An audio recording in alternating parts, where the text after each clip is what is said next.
Okay. మందార చెట్టు లేని ఇల్లు అంటే నాకు తెలిసి పల్లెటూళ్ళలో ఉండదనే చెప్పొచ్చు. ఆ మందార ఆకులు, ఆ మందార పువ్వులు అందరి జుట్టు పాలిట ఒక వరం అని చెప్పొచ్చు. చాలామంది మందార పువ్వులు, మందార ఆకులు ఏదో రసాలు తీసి పెడుతుంటే ఏదో పిచ్చి జనాలు ఏది పెడితే అది పుస్తే వస్తాయి అనుకునేవాడిని నేను కూడా.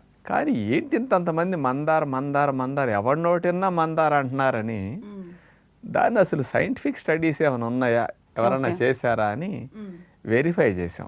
ఓకే.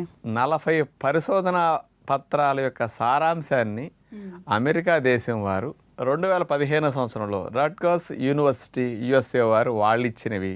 ఇంకొక స్పెషల్ది తెల్ల జుట్టు రాకుండా నలుపుగా ఎక్కువ రోజులు ఉండేటట్టు మందారాకులు చేస్తున్నాయని central leather research institute Chennai వారు 2003 సంవత్సరంలో పరిశోధన చేసి మందారాకుల మీద స్పెషల్గా ఇవ్వటం జరిగింది.